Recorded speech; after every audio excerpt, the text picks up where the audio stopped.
The Corvith had existed for 12 million years, drifting through the cold spaces between dying stars, collecting what others left behind when they vanished from existence.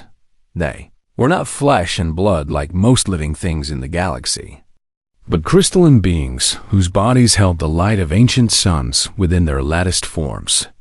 And within that light, they stored something precious beyond measure: the memories of the dead. Every species that had ever risen to touch the stars. Every civilization that had built great works and then crumbled to dust. Every culture that had sung songs of hope before falling silent forever. The Corvith remembered them all. This was their sacred purpose, their reason for being, the one task that gave meaning to their impossibly long existence. They called themselves the Archivists of Eternity, and they feared nothing in the universe except forgetting. Elder Vethan stood at the observation deck of the diplomatic station, watching the approaching vessel through sensors that could detect the chemical composition of its hull from 1,000 kilometers away. The ship was crewed by Corvith standards, held together by welded metal and burning chemical fuel, the kind of primitive craft that young species always built in their first few centuries of space travel. Another new civilization had crawled up from their home world and reached for the stars with clumsy hands. The Corvith had seen this happen 40,000 times before Vethan's crystalline body hummed with a frequency that other Corvith would recognize as weary acceptance. The same emotion they all felt when encountering yet another species that would inevitably join their archive. "What do we know of them?" Vethan asked the liaison who stood nearby.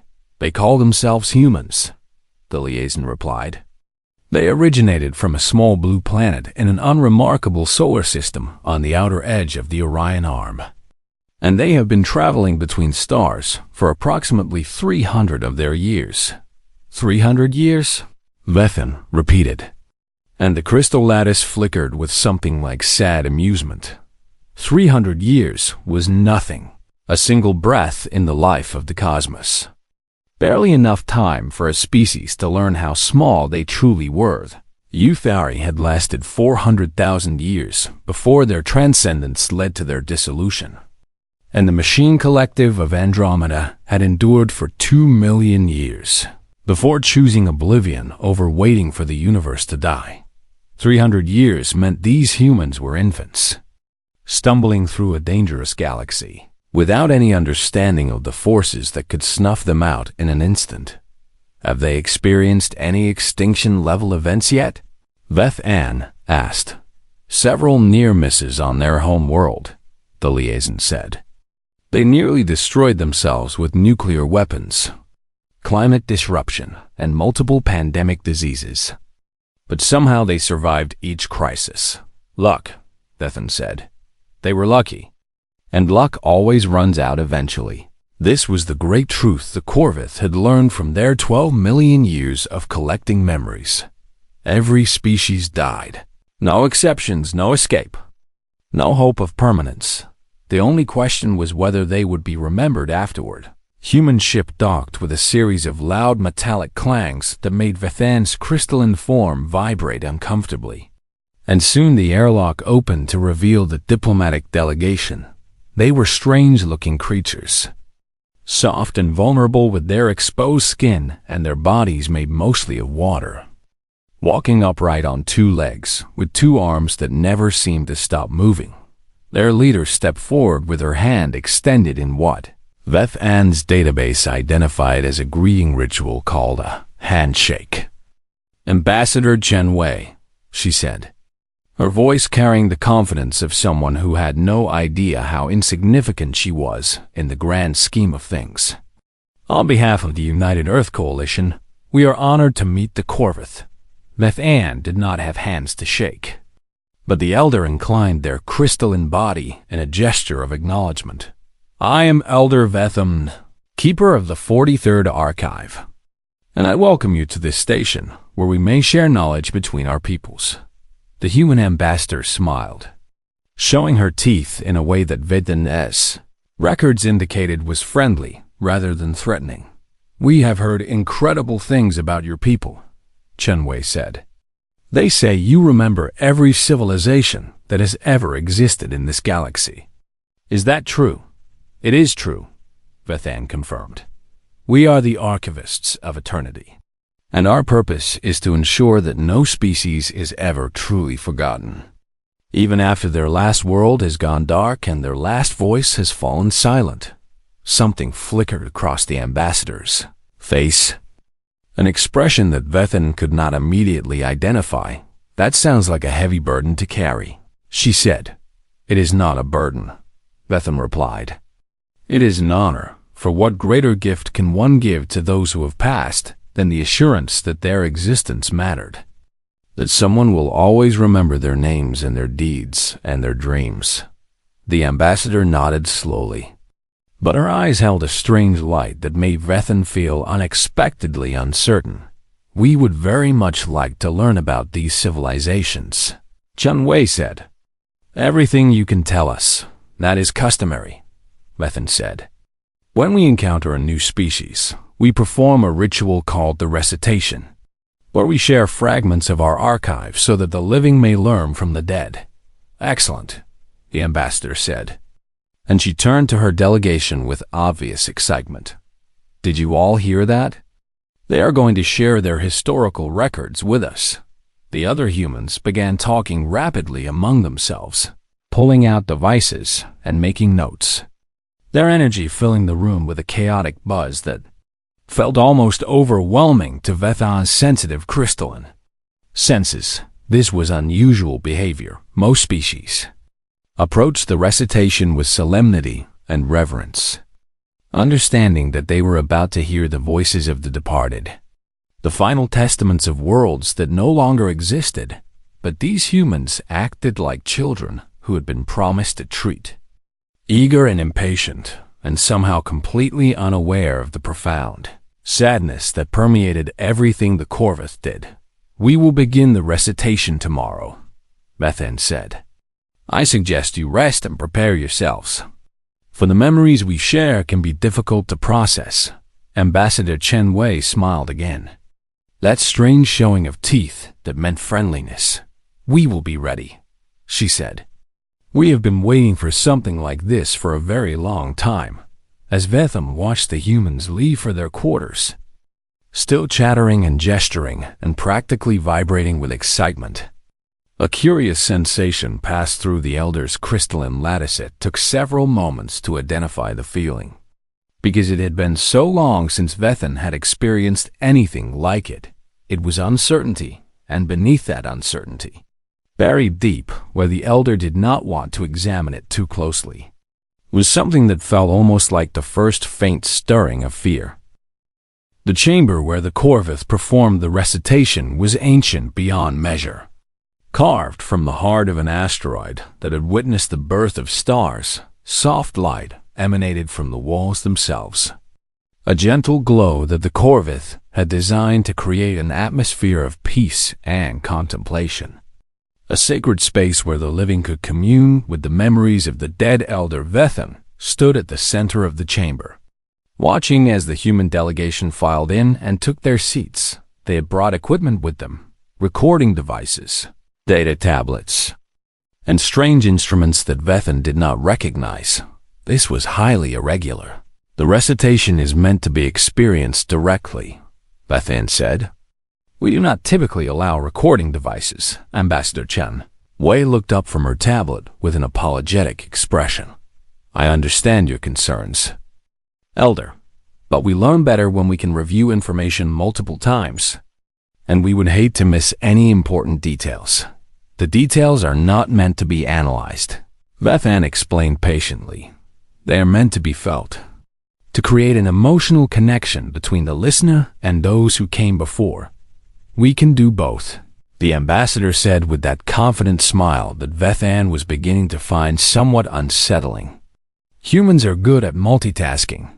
Vethan considered insisting on proper protocol, but something about the eager expressions on the humans' faces made the elder decide to proceed. Perhaps their strange methods would help them understand the gravity of what they were about to hear. Very well, Vethan said, "Let us begin with the Virkith, a species that flourished 7 million years ago in what you would call the sculptor dwarf galaxy." The elder's crystalline form began to glow more brightly as Vethan accessed the relevant memories, and the chamber filled with holographic images of a beautiful world covered in structures made of living light. The Virkith were artists of unparalleled skill, Vethan intoned, falling into the rhythmic cadence of the recitation. They learned to weave photons into solid form, creating cities that shimmered like dreams made manifest. And for 300,000 years, they created beauty that has never been equaled. The humans watched the images with wide eyes, but Vethan noticed that several of them were also furiously taking notes. What happened to them? Ambassador Chen asked. Vethan paused, surprised by the interruption in 12 million years of performing the recitation. No species had ever interrupted before the elder had finished speaking. They were destroyed, Vethan continued. A gamma ray burst from a nearby hypernova sterilized their entire system in less than one rotation of their planet, and all their beautiful works of light faded into darkness forever. Did they have any warning? One of the human scientists asked. No, Vethan said. The radiation traveled at the speed of light, so they could not have detected it before it arrived. The humans exchanged glances, and one of them made a note on his tablet. What about early detection systems? The scientist continued. Did they monitor nearby unstable stars for signs of imminent collapse? Vethan's lattice flickered with confusion. I do not have that information in the archive. Interesting, the scientist murmured. That would be worth investigating further. This was not how the recitation was supposed to proceed. The Virkith were meant to be mourned, their beauty celebrated, and their tragic end lamented. But these humans seemed more interested in technical details than emotional resonance if pressed forward, hoping that the next memory would have more impact. Let me tell you now of the Euthari, who sought to transcend the limitations of physical existence. The holographic display shifted to show beings of pure energy, graceful and ethereal, dancing through the cosmos without the need for ships or stations. For 400,000 years, the Euthari evolved beyond flesh, beyond matter itself, until they existed as patterns of consciousness woven into the fabric of space-time. That is remarkable, Ambassador Chen said, leaning forward with obvious interest. How did they achieve energy-based consciousness? The process took them 200,000 years to develop, Vethan said. And when they finally succeeded, they believed they had achieved immortality. But they did not survive, the ambassador said. And it was not a question. No, Vethan confirmed. In their quest for transcendence, they had stripped away everything that anchored them to reality, and eventually they simply dispersed, their consciousness dissolving into the background radiation of the universe like smoke in a windstorm. There was a moment of silence, and Vethan felt a flicker of hope that the humans were finally understanding the profound tragedy of existence. Then Ambassador Chen spoke. Again, did they leave behind any research data on the transcendence process? Vethan's crystalline body went. Still, you wish to know how to repeat their experiment? Of course not, the ambassador said quickly.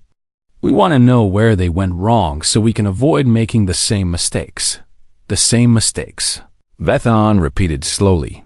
Yes, Chanwei said, as if this were the most obvious thing in the universe. Clearly transcendence is possible. They proved that, but their method had a fatal flaw. So if we can identify what that flaw was, perhaps we can develop a better approach.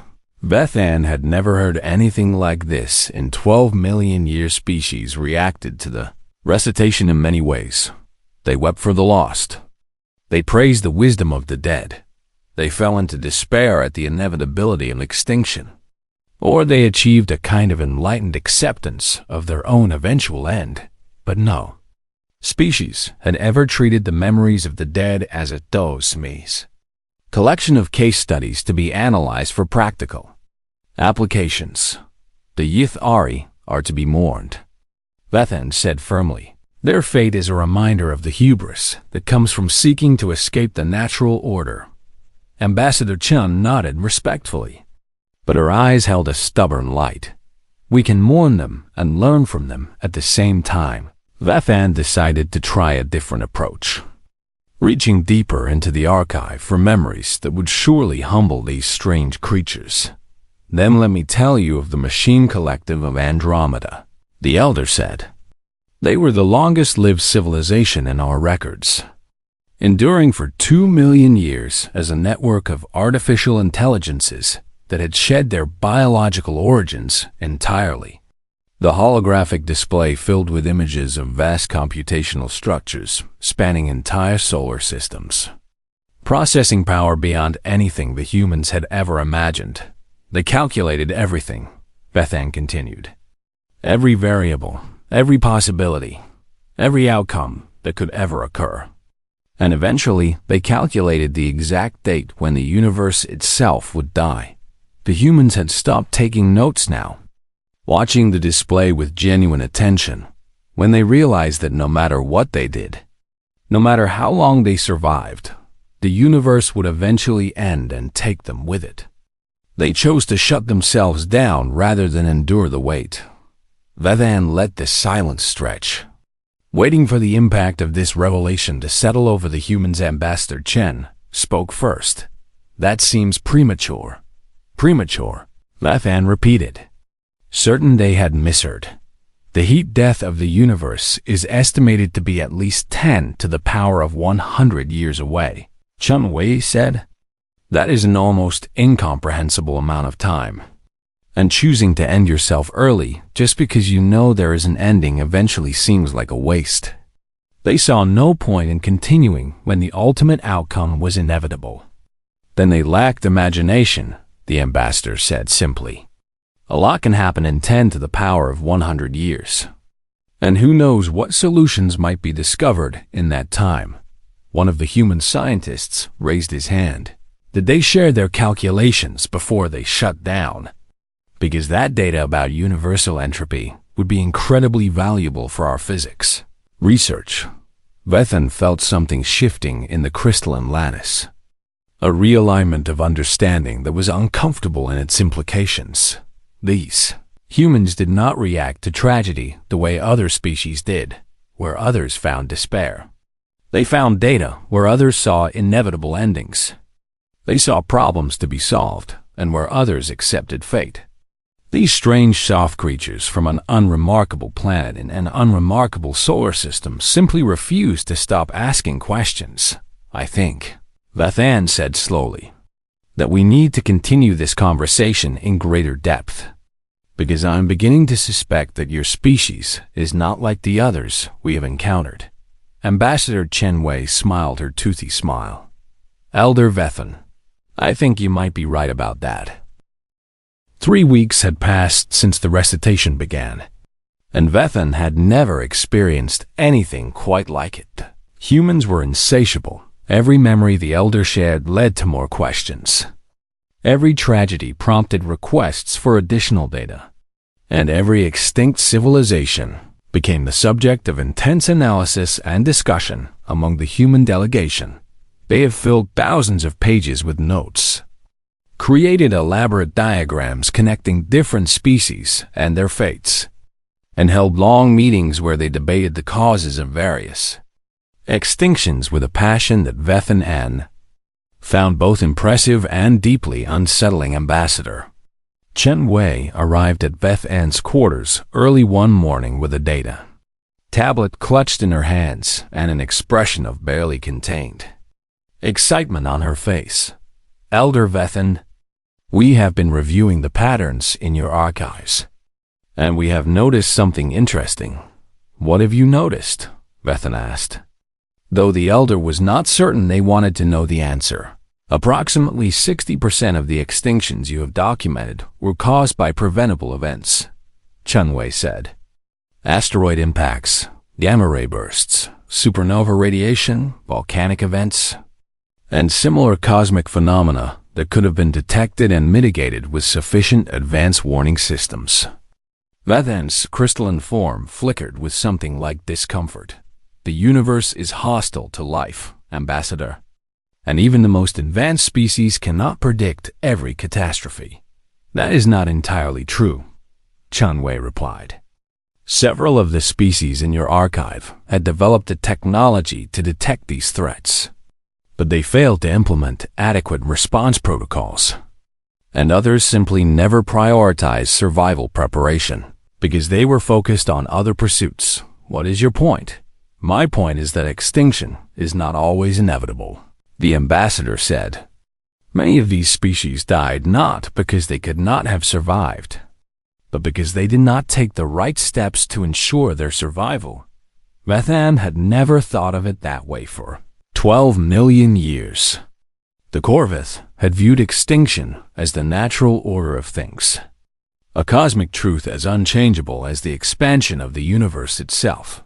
The idea that species might have survived if they had simply made different choices was both revolutionary and somehow offensive to everything the archivists believed. You speak as though survival is merely a matter of proper planning, Vathan said. In many cases, yes, Chunwei agreed. Humans have come very close to extinction multiple times in our history, and every time we survived because someone somewhere made a decision that prioritized our continued existence. Even when the odds seemed impossible, your luck will eventually run out. Probably, the ambassador admitted. But we intend to make luck as irrelevant as possible by preparing for every threat we can identify. And your archives are helping us identify threats we never knew existed. Vathan considered this for a long moment. There are deeper archives, the elder said finally. Memories that we do not typically share with young species because they contain information that has driven others to despair. Chenwei's eyes lit up. We would like to see them. I am not certain that is wise, Elder Vathan, the ambassador said gently. We have spent 3 weeks studying the deaths of civilizations without losing hope, and I do not think your deeper archives will break us. Against every instinct that 12 million years of experience had given them. Vathan agreed. The deeper archives were stored in a section of the Corvith, collective memory that few outsiders had ever accessed. Here were the truly ancient records, the memories of species so old that even their names had become difficult to pronounce. Civilizations that had risen and fallen before the first stars in the galaxy had finished forming. Vathan showed them the endless empire, a species that had spread across an entire galactic arm, colonizing over 1 million worlds and building wonders that defied description. They were destroyed in 17 minutes, Vathan said. A cascade of solar flares triggered by an unstable magnetic field swept through their territory, and they had no time to evacuate even a single world. The humans studied the data in silence, their faces grave but their eyes still sharp with analytical focus. Their communication network was centralized. One of the scientists observed. When the primary hub was destroyed, they lost the ability to coordinate any response. Decentralized redundancy, another human murmured. They needed decentralized redundancy in their critical systems. Vathan then revealed the tragedy of the Singers of Void, beings made of sound who had lived in the nebulae between stars. They existed as harmonic frequencies, the elder explained, creating music that resonated across light years.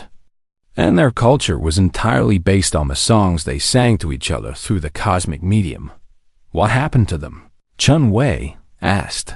Their home nebula collapsed into a protostar, and the change in density altered the acoustic properties of their environment so dramatically that they could no longer produce or hear their songs. They went deaf to each other. One of the human musicians in the delegation whispered, "Yes."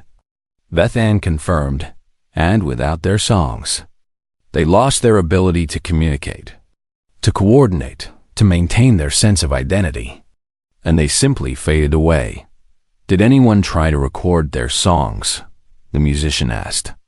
Did anyone try to preserve their frequencies so they might be reconstructed?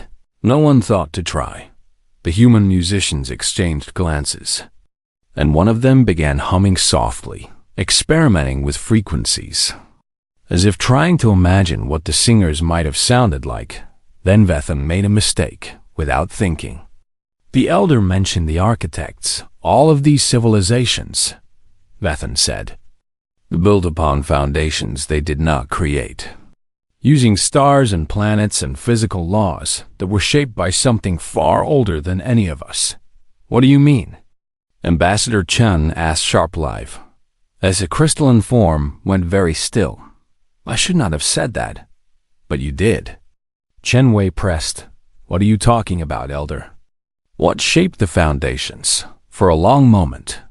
Vethan said nothing then.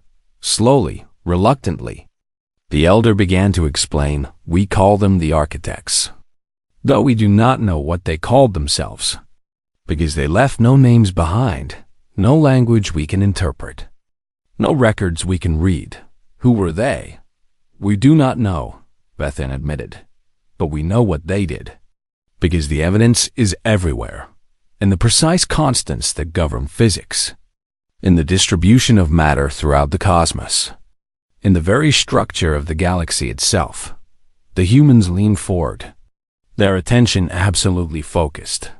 The architects did not just live in the universe, Vethan continued. They built it, or at least they shaped it into its current form, engineering the conditions that would allow life to emerge and evolve across billions of years. And then they disappeared, completely. Vethan confirmed. No bodies, no descendants, no final messages. Nothing except ruins so ancient and incomprehensible that even the Corvith cannot determine their purpose. Ambassador Shen Wei's voice was barely above a whisper. Where are these ruins? Scattered throughout the galaxy, Vethan said. We have catalogued over 3,000 sites, but none of them have ever responded to any attempt at activation or interaction. And many species have tried. We would like to see them. Vethan's lattice flickered with alarm. That is extremely inadvisable, Ambassador, and many species have been driven to madness by contemplating the architect ruins, because the scale of what they accomplished and the completeness of their disappearance raises questions that have no answers. Chen Wei stood up, her small, soft body somehow radiating an intensity that Vethan found almost overwhelming. Elder Vethan, humanity has been asking questions without answers since we first looked up at the stars and wondered what they were. And we have never let the absence of answers stop us from searching. You do not understand what you are asking. Then help us understand, the ambassador said. Show us the ruins, let us see what the architects left behind, and let us try where others have failed. Vethan wanted to refuse every rational analysis suggested that these humans would find nothing but frustration and despair at the architect's sites, just like every other species that had tried before them. But something in Chen Wei's eyes, something in the relentless curiosity that had defined every interaction with these strange creatures, made Vethan pause. Very well, the elder said at last. I will take you to the ruins on the dead moon of Kethfor. But I warn you, what you find there may change everything you think you know about your place in this universe. Ambassador Chen Wei smiled. We are counting on it. The dead moon of Kethfor hung in the darkness of space like a forgotten promise, its surface scarred by impacts that had occurred before the first life had evolved on any world in the galaxy. The human research team descended in a shuttle that seemed impossibly fragile against the vastness of the cosmos, while Vethan followed in a crystalline transport vessel that had been old when the Eutheri were still learning to transcend. Their flesh, the architect ruins sprawled across a crater basin that stretched for hundreds of kilometers, structures of impossible geometry rising from the gray, Dust like the bones of gods, Dr. Sarah Okonkwo was the first human to set foot on the surface. Her environmental suit protecting her from the vacuum, while her scientific instruments recorded everything around her. "This is incredible," she breathed, her voice carrying through the communication link to the rest of the team. "The material composition does not match anything in our databases." Vethan's crystalline form hovered nearby, watching the humans spread out across the site with their equipment and their boundless curiosity. "Many species have analyzed these structures," the elder said. "The Corvith have brought our finest scientists here over millions of years, and none have been able to determine what purpose they served or why the architects created them." "What happened when other species tried to interact with the technology?" Dr. Okonkwo asked. "Nothing," Vethan replied. "The structures remain inert, unresponsive to any stimulus we have ever applied." And eventually, each species concluded that the technology was either broken beyond repair or designed in a way that was fundamentally incompatible with any known form of life. The human scientist nodded absently. Her attention focused on a console-like structure that rose from the ground nearby. It was made of a material that seemed to shift between states of matter, sometimes appearing solid and sometimes appearing almost liquid, with patterns on its surface that might have been controls or might have been purely decorative. "Has anyone ever tried touching it directly?" Dr. Okonkwo asked.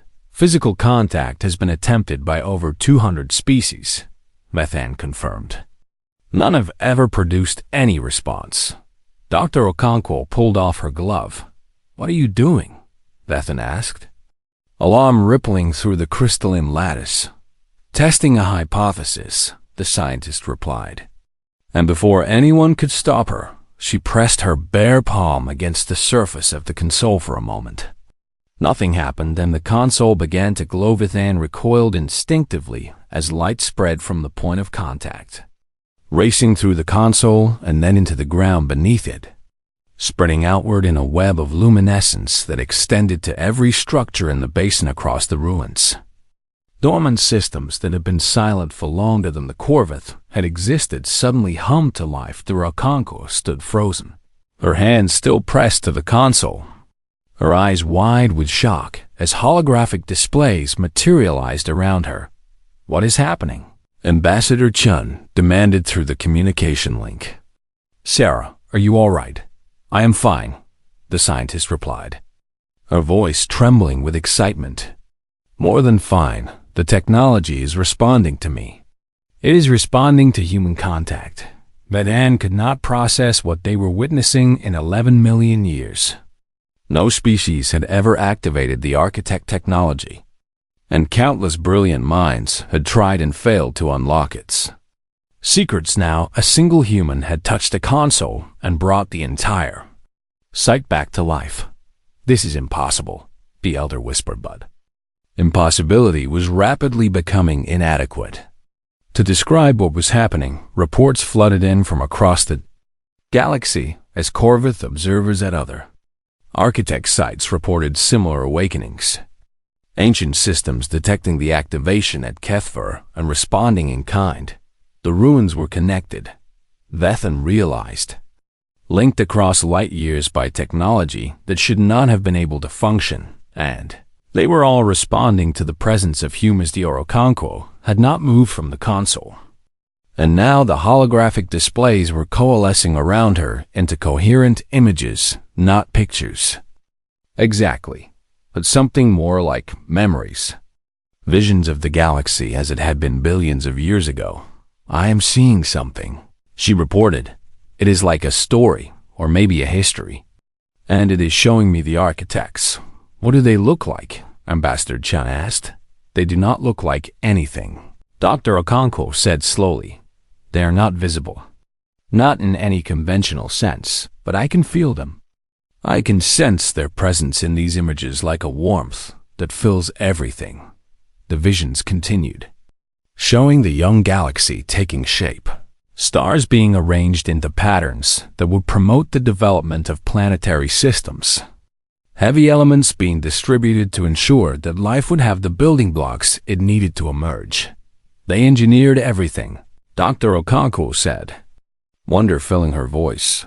The galaxy itself is their creation, shaped and guided over billions of years to produce the conditions necessary for life to evolve. But why? Bethan asked. Why would beings of such power care about life? The vision shifted, showing something that made even the ancient Corvith gasp, life spreading across the galaxy. Thousands of species rising and falling, each one unique but all connected by a common origin point, a single world where the architects had planted the first seeds. They did not just create the conditions for life, Dr. Okonkwo said, her voice barely audible now. They created life itself, all life. Every species that has ever existed in this galaxy descended from experiments they conducted on hundreds of different worlds.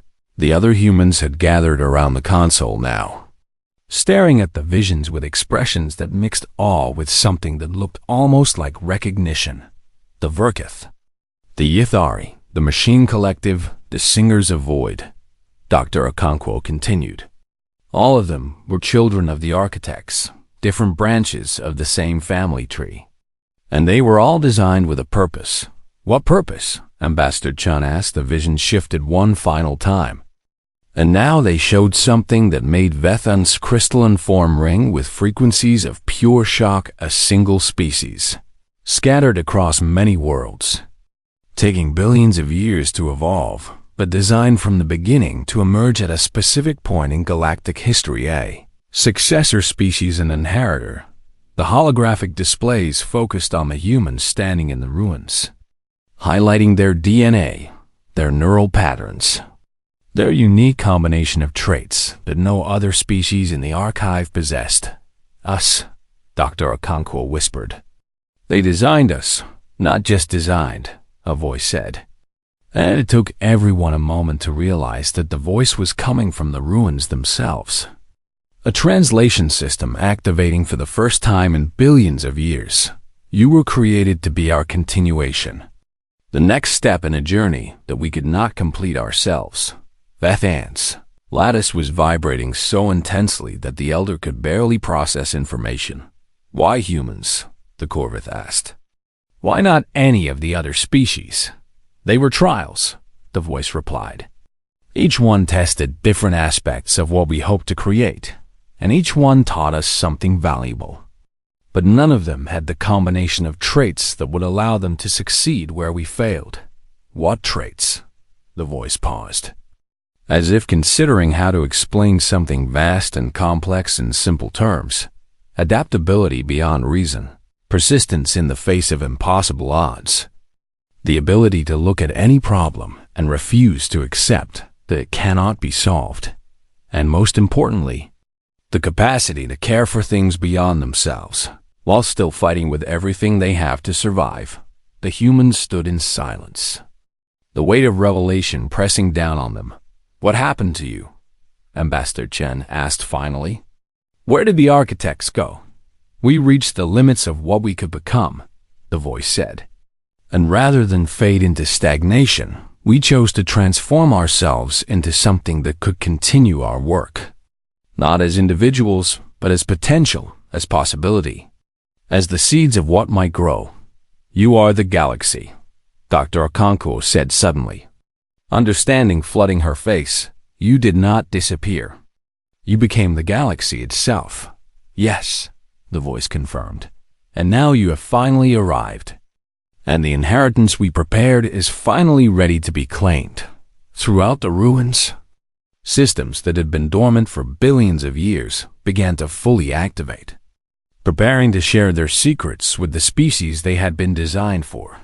Species that had been designed for them. Vethan watched as the humans began to explore their birthright, moving through the ruins with an ease that no other species had ever shown, instinctively understanding controls that had baffled the Corvith for millions of years. For the first time in 12 million years of existence, the archivists of eternity did not know what to think. Everything they had believed about the universe, about extinction, about the inevitable ending of all things, had just been called into question, and somehow, impossibly, the ones calling it into question were the youngest species they had ever encountered. The Corvith Council had not gathered in full assembly for over 1,000,000 years. Such meetings were reserved for events of cosmic significance, moments when the universe itself seemed to shift in ways that demanded collective contemplation. The discovery, Ankethfer qualified beyond any doubt Elder Veth, and stood before the assembled crystalline forms of every senior alchemist in the Corvith collective, their combined luminescence filling the ancient chamber with a light that seemed to pulse with nervous energy. "I have shown you all the recordings," Bethan said. "I have shared the memories of what occurred at the Architect ruins, and I have presented the analysis of our finest researchers. The analysis is clear." One of the senior archivists replied, "Human DNA contains markers that are compatible with Architect technology, markers that no other species in our archive possesses. It is more than compatibility." Another archivist added, "The technology was specifically designed to recognize and respond to humans, as if the architects knew exactly what genetic patterns would eventually evolve on that small blue planet in the Orion Arm, which means everything we believed about the galaxy was wrong." Vethan saw a ripple of discomfort pass through the assembled Corvith. For 12,000,000 years, they had understood themselves to be observers, witnesses to the endless cycle of rise and fall that defined existence. They had believed that their purpose was to remember, to preserve, to ensure that the dead were never truly forgotten. Now, they had to confront the possibility that the dead were not just victims of cosmic indifference, but participants in a vast experiment designed to produce a successor species, and that successor species was currently in the ruins, learning to use technology that the Corvith had never been able to activate. What do the humans intend to do with this inheritance? The senior archivist asked Vethos. Lattice flickered with something that might have been admiration. They have already begun categorizing the Architect technology by function, and their scientists are working to understand how each system operates. And Ambassador Chen Wei has established a priority list of which capabilities to develop first. Which capabilities? Threat detection and prevention, Bethan replied. Their first priority is to identify every potential extinction-level event that could threaten life in the galaxy, and then develop countermeasures for each one. The Corvith Council fell silent in all the millions of years of their existence. No species had ever responded to cosmic power by immediately asking how to protect others from cosmic threats. Most species that gained significant power used it for expansion, for dominance, for the kind of growth that inevitably led to conflict and collapse. But the humans were different. They are using our archives. Bethan continued. Every extinction we documented, every failure we recorded, every tragedy we preserved. And they are treating each one as a case study for how to prevent similar fates in the future. They are learning from the dead.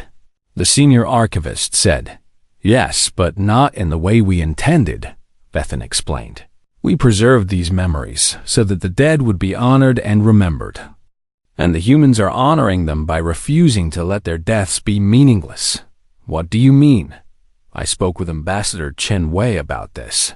Leviathan said, I asked her why humans take such detailed notes on disasters, and she told me something that I have not been able to stop thinking about. The council waited. She said that humans document failures so that no one has to make the same mistake twice. And when I pointed out that this seemed like a futile effort given the inevitability of extinction, she looked at me with an expression I did not recognize. What expression? She looked at me as if I had sent something pitiable. Vethan admitted. And then she said that inevitability was just another word for a problem that had not been solved yet. The ripple that passed through the council this time was not discomfort, but something more complex, something that the Corvith had not felt. And so long that it took several moments to identify, it was hope. if the humans succeed, the senior archivist said slowly, if they manage to break the cycle of extinction that has claimed every other species, then our archive will no longer be a memorial. Vethan finished. It will become a library, a resource for the living rather than a tribute to the dead. For a long time, no one spoke. The implications were too vast to process quickly, even for beings as ancient as the Corvette. Finally, the senior archivist asked the question that was on everyone's mind. What is our role in this new order? Vethan had thought about this extensively over the past weeks. Watching the humans work with tireless energy, seeing them approach every challenge with the same stubborn refusal to accept defeat that had confused and irritated the elder at first. Now that stubbornness seemed like the most precious quality in the universe. The humans cannot do this alone. Vethan said, they have inherited technology beyond their current understanding, and they face threats they do not know exist, and they need guides who understand the history of the galaxy. You propose that we assist them. I propose that we do what we have always done. Vethan replied, we remember, we preserve. We share knowledge with those who need it, but instead of doing these things in memory of the dead, we do them in service of the living. That would require us to change fundamentally. Yes, Vethan agreed. But the humans changed my understanding of existence in a matter of weeks, and if they can do that to a being as old as I am, perhaps change is not something to be feared. The council deliberated for several hours, exchanging memories and perspectives. Through the deep connections that linked all Corvith together in the end, the decision was unanimous. When Vethan returned to the diplomatic station, Ambassador Chen Wei was waiting with a data tablet in her hands, and that familiar expression of barely contained excitement on her face. Elder Vethan, we have been analyzing the architect technology, and we think we have identified a system that could detect unstable stars before they go supernova. That is remarkable progress. It would be more remarkable if we understood how to calibrate it. Chen Wei admitted, the technology seems designed for a species with different sensory capabilities than ours, and we are having trouble interpreting some of the outputs. Perhaps I can help. Vethan said, the Corvith have observed many stellar phenomena over the millennia, and our crystalline forms are sensitive to radiation frequencies that human instruments cannot detect. The ambassador's face lit up. Would you be willing to work with our science team? I would be honored. Vethan said, and meant it. Over the following months, the partnership between humans and Corvith grew stronger. The ancient archivists shared their accumulated knowledge freely, providing context and historical perspective that helped the humans understand the galaxy they had inherited in return. The humans brought a perspective that the Corvith had never encountered, a fundamental belief that problems existed to be solved, that endings could be prevented, that the future was not predetermined. They were wrong about many things. Of course, humans made mistakes constantly, jumping to conclusions, overlooking important details, and occasionally having to be saved from their own enthusiasm by the more cautious Corvith. But they learned from every error, documented every failure, and refused to accept defeat no matter how many times they stumbled. 1 year after the activation of the architect ruins, Ambassador Chen Wei stood before a gathering of representatives from over 50 species that had been watching the humans with growing interest. We do not claim to have all the answers, she said, her voice carrying across the assembly hall. We have inherited technology we barely understand, and we face challenges that have defeated civilizations far more advanced than ours. The assembled representatives watched in silence, some skeptical, some hopeful, some simply curious about what these young creatures would say next. But we also have something that perhaps our predecessors did not have. Chen Wei continued, we have their memories, preserved by the Corvith for millions of years, and we have the knowledge of every mistake they made. She paused, looking around the room at faces and forms representing hundreds of thousands of years of separate evolution. We cannot promise you immortality, and we cannot promise that we will succeed where 40,000 civilizations failed. But we can promise you this: we will not stop trying. We will not accept that extinction is inevitable, and we will use every scrap of knowledge available to give life in this galaxy the best possible chance of survival. In the back of the assembly hall, Elder Vethan watched the Yun speak with an emotion that the ancient Corvith could finally name pride 12 million years of archiving the dead. And now, for the first time, the archivists of eternity had found a reason to believe in the living. The cycle of extinction was not broken. Not yet, perhaps not ever, but for the first time in galactic history, someone was actually trying to break it. And if Vethan had learned anything from watching the humans, it was that trying was not a guarantee of success, but a refusal to accept failure. The whispers of forgotten worlds still echoed through the Corvith archives. 40,000 voices speaking of what they had lost and what they had left behind. But now those whispers served a new purpose. Not a memorial to the dead, but a guide for the living. Not a record of inevitable endings, but a warning about mistakes that did not need to be repeated.